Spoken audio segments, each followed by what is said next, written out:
Hi guys, this is Shilpa Mittal and this video is for 12th class student.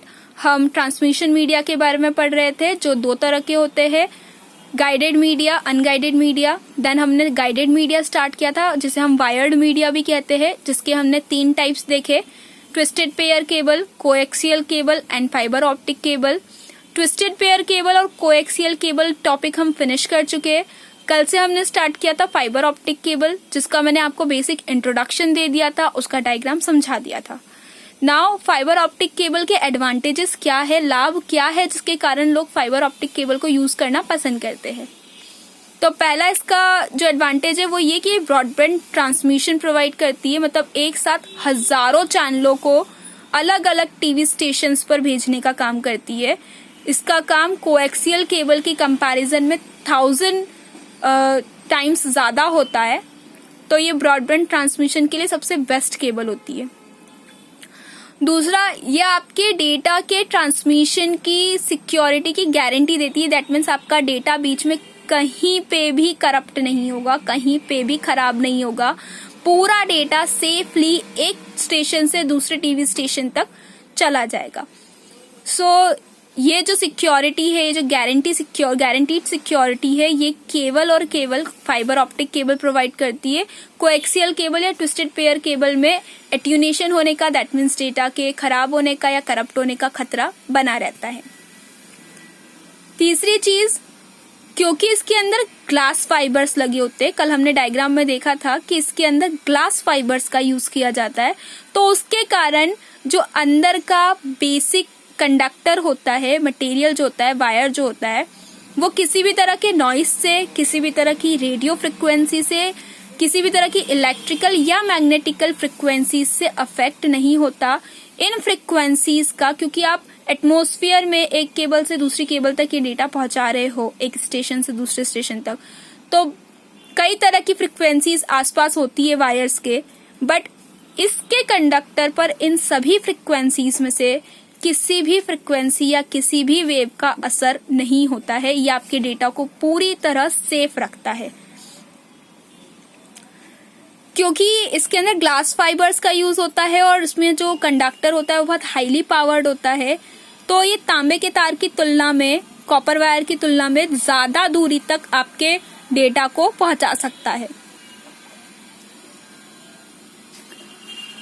ये बहुत ही light weighted होता है, बहुत हल्का होता है। लाइक तांबे का तार, कॉपर वायर जो होता है कोएक्सियल केबल में, ट्विस्टेड पेयर केबल में, वो भारी हो जाता है, बट क्योंकि इसमें डेटा को ज्यादा दूरी तक पहुंचाना होता है, तो ये जरूरी है कि इसका साइज भी छोटा हो और ये लाइट वेटेड हो, हल्का हो, और जो इसका ट्रांसमिशन रेट है वो बहुत ज्यादा हाई होता है, कोएक्सियल केबल से भी ज्यादा हाई होता है।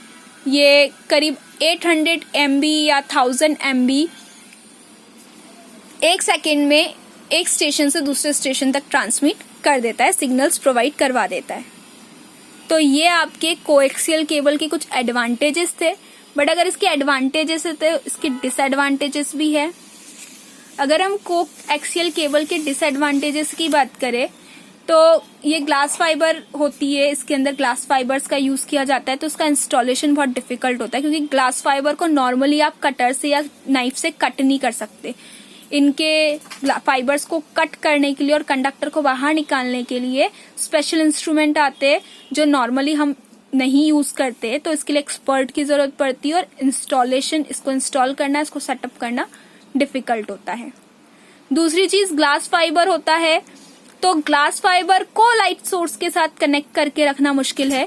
ग्लास फाइबर लगाया इसलिए जाता है कि सिग्नल का रिफ्लेक्शन वायर के बाहर ना चला जाए, ग्लास के बाहर ना चला जाए, अदरवाइज डाटा प्रॉपरली ट्रांसमिट नहीं होगा, प्रॉपरली एक जगह से दूसरी जगह पहुंचेगा नहीं। तो उस ग्लास फाइबर को लाइट सोर्स से कनेक्ट करके रखना, देन आपकी कंडक्टर से कनेक्ट करके रखना, ये बहुत मुश्किल होता है। तीसरी चीज, इसके अंदर सोल्डर होता है। सोल्डर मैं आपको बता दूं, मेटल को मेटल से चिपकाने के लिए मेटल को, धातु को हल्का सा पिघला दिया जाता है और उस पिघले हुए मेटल से दो चीजों को चिपका दिया जाता है, उसे बोलते हैं सोल्डरिंग। तो इसके अंदर जो शील्ड्स लगी होती है वो नॉर्मल सिर्फ चढ़ाई हुई नहीं होती है, प्रॉपर सोल्डर की होती है, मतलब प्रॉपर चिपकाई हुई होती है मेटल, जो मेल्टेड मेटल, पिघला हुआ मेटल होता है उससे। तो इसकी सोल्डरिंग बहुत मुश्किल होती है, और अगर एक बार इसकी सोल्डरिंग खत्म हो जाती है दैट मीन्स आपकी केबल किसी काम की नहीं है, वो खराब हो जाएगी। क्योंकि ये ग्लास फाइबर से बनी है, तो आप जानते हैं कि ग्लास की ट्यूब, ग्लास को अगर आप हद से ज्यादा प्रेशराइज करोगे, हद से ज्यादा मोड़ोगे, हद से ज्यादा उस पर वजन डालोगे तो ग्लास टूट जाएगा। उसी तरह क्योंकि ये ग्लास फाइबर से बनी होती है तो ये थोड़ा ही मुड़ सकती है, अगर आपने इसे ज्यादा मोड़ने की कोशिश करी तो ये बीच में से ब्रेक हो जाती है, और एक बार इसका ग्लास फाइबर टूटा तो ये केबल काम नहीं करेगी।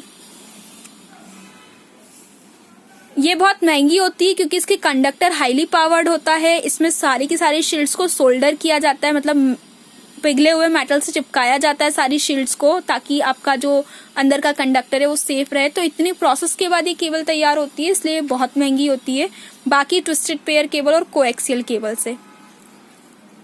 और इसमें कनेक्शन लॉस होना मुख्य कारण है। जैसा कि मैंने बताया कि इसको आप हद से ज्यादा बैंड करोगे तो अंदर का ग्लास फाइबर टूट जाएगा, जिसके कारण कनेक्शन लॉस हो सकता है, या इसके बीच का जो सोल्डरिंग है वो खत्म हो गया और शील्डेड आपस में नहीं चिपक रही है, देन वो खराब हो जाएगी केबल, तो फिर कनेक्शन लॉस हो जाएगा। तो कनेक्शन लॉस होने के इसमें बहुत सारे कारण है और अक्सर इसमें कनेक्शन लॉस हो जाता है।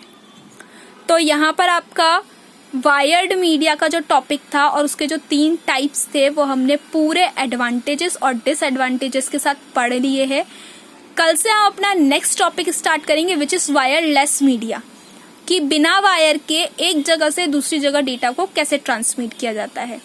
अगर इसमें आपको कोई प्रॉब्लम है, ये जितना भी टॉपिक हमने पढ़ा इसमें आपको कोई भी प्रॉब्लम है, कोई इश्यू, कोई क्वेरी है, तो आप मुझसे कमेंट सेक्शन में कमेंट करके पूछ सकते हैं। Thank you.